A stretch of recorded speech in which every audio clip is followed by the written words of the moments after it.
কিন্তু যেভাবে একটা স্বীকৃত রাজনৈতিক দল যারা এতদিন ক্ষমতায় ছিল এই রাজ্যে, তারা নগ্নভাবে এভাবে সাম্প্রদায়িক উস্কানি দিচ্ছেন। তাদের দলের নেতা বলছেন ওই এলাকায় সংখ্যালঘুরা শান্তিতে থাকতে পারবেন না।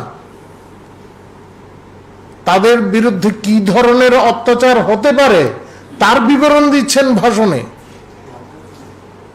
এটা কিসের ইঙ্গিত? কি করতে চাইছেন তারা?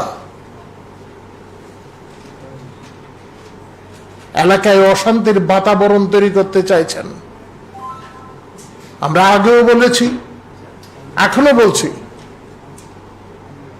সাধারণ মানুষ তাদের কোথায় গুরুত্ব দিচ্ছেন না, এটা ঠিক। মানুষ বিভ্রান্ত হচ্ছেন না, এটা ঠিক। কিন্তু এই রাজ্যের নির্বাচন কমিশনের দায়িত্বপ্রাপ্ত আধিকারিকেরা রয়েছেন, তাদের অবশ্যই ব্যবস্থা নেওয়া উচিত এই সমস্ত বিষয়। তারা কোথায় কি ধরনের বক্তব্য রাখছেন এটা ঠিক যে সেখানে বড় ধরনের কোনো সভা হচ্ছে না, ছোট ছোট জনসভা হচ্ছে, পথসভা হচ্ছে। তাদের শীর্ষ নেতারা পথসভাতেই বক্তব্য রাখছেন। বড় সভা করার মতো অবস্থাও তাদের নেই। দু চারজন লোক ছাড়া কেউ থাকছেন না। কিন্তু পথসভাতেই যেভাবে উস্কানি দেওয়া হচ্ছে, সর্বর্ধক যন্ত্রের মাধ্যমে সেগুলি পৌঁছে যাচ্ছে সর্বত্র, তারা এই ধরনের উস্কানিমূলক বক্তব্য রাখছেন। আপনারা নিশ্চয়ই সামাজিক মাধ্যমে আপনারা বিষয়গুলি দেখেছেন। তাদের নেতা জিতেন্দ্র চৌধুরী কিভাবে বলছেন কথাগুলি। উন্নয়নের কথা একটা জায়গাতেও তিনি বলছেন না। এলাকার কি উন্নয়ন হওয়া প্রয়োজন। উপরন্তু এও বলছেন এই জায়গায় বামপন্থী যদি নির্বাচিত হন তবে এই এলাকার উন্নয়ন হয়তো তারা করতে পারবেন না। উনি বলছেন উন্নয়ন হয়তো তারা করতে পারবেন না, কিন্তু মানুষকে নিয়ে আন্দোলন করতে পারবেন। আন্দোলনের জন্য মানুষকে ভোট দিতে বলছেন। এটা তো স্পষ্ট ইঙ্গিত তারা হার মেনে নিয়েছেন। মানুষের উন্নয়নের কাছে তারা নেই। মানুষের উন্নয়ন তারা চান না। পাশাপাশি যে সমস্ত শব্দের তারা ব্যবহার করছেন, আমি এগুলি এখানে উল্লেখ করতে চাই না।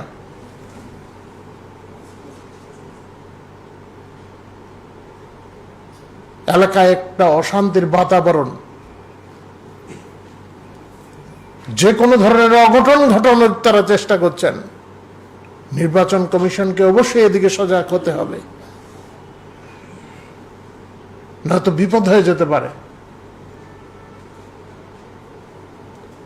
আমি আবার বলছি, মানুষ হয়তো তাদের সঙ্গে নেই, কিন্তু দু চারজন লোক দিয়ে যেভাবে পথসভা এবং পথসভা থেকে সর্বর্ধক যন্ত্রের মাধ্যমে যে সমস্ত শব্দের তারা ব্যবহার করছেন, উস্কানি দিচ্ছেন, এগুলি বিপদের ইঙ্গিত দিচ্ছে।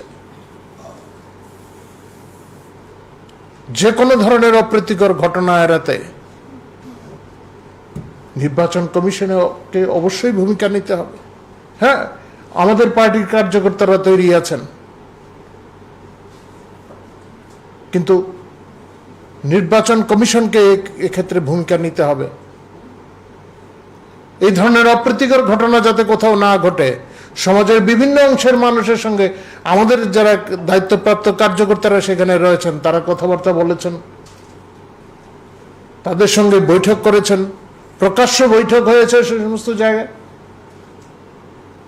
হয়তো আপনারাও অনেক স্থানে উপস্থিত ছিলেন,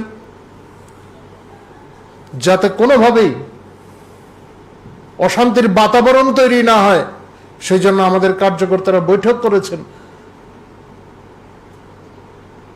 সমাজের বিভিন্ন অংশের মানুষ আমাদের সঙ্গে এসে সামিল হয়েছেন। তারা দেখছেন যে শুধু ভোটের জন্য আমরা রাজনীতি করি না, কারণ সম্প্রীতি অটুট থাকুক সেটা আমরা চাই। আমরা চাই এলাকার উন্নয়ন করতে। আপনারা দেখেছেন আমাদের মুখ্যমন্ত্রী, মাননীয় মুখ্যমন্ত্রী বক্সনগরে গেছেন এবং গিয়ে প্রতিশ্রুতি দিয়ে এসছেন এই এলাকায় রাস্তাঘাটের যে সমস্যাটা রয়েছে তার সমাধান করা হবে, যুদ্ধকালীন তৎপরতায় এই সমস্ত সমস্যার সমাধান করা হবে নির্বাচনের পর। ধনপুরেও তাই।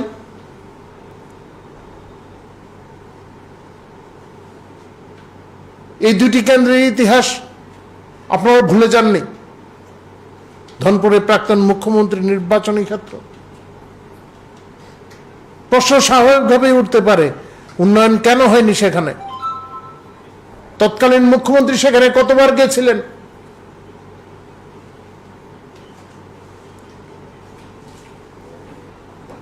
বক্সনগর থেকে যারা নির্বাচিত হতেন সিপিআইএম এর নেতারা, তারাও মন্ত্রী হতেন। আজকে তারাও মুখ খুলতে শুরু করেছেন, তাদের পরিবারের লোকজন মুখ খুলতে শুরু করেছেন। ওই এলাকার মানুষকে বিপথে পরিচালিত করার চেষ্টা হয়েছে। তারাই বলছেন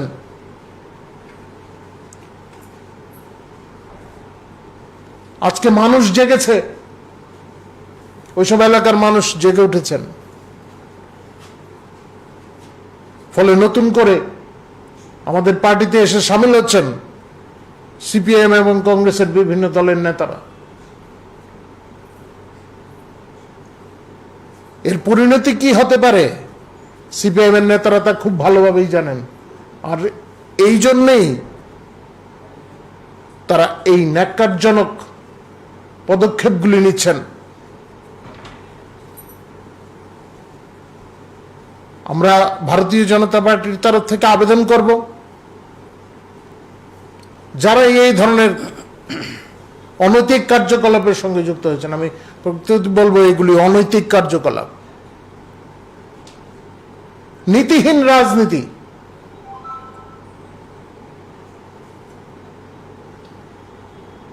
আমি ভারতীয় জনতা পার্টির তরফে আবেদন জানাবো তারা যেন এই সমস্ত অনৈতিক পথ থেকে তারা ফিরে আসেন, এবং আবার আবেদন জানাবো নির্বাচন কমিশনের কাছে যাতে তারা এই বিষয়ে সজাগ হন এবং দোষীদের বিরুদ্ধে উপযুক্ত ব্যবস্থা গ্রহণ করেন।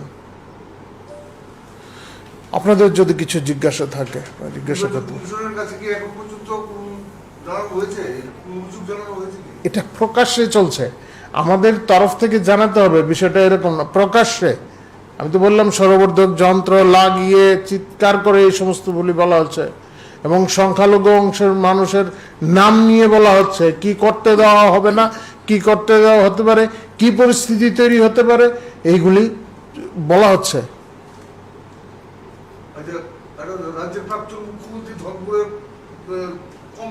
কিন্তু আগেও মানে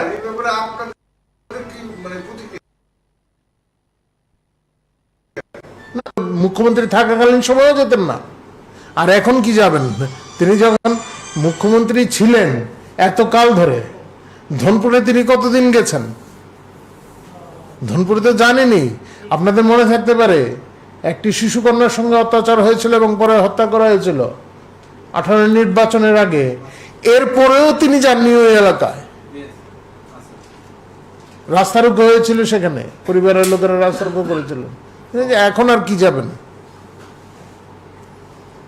আর যদি কিছু জিজ্ঞাসা থাকে না।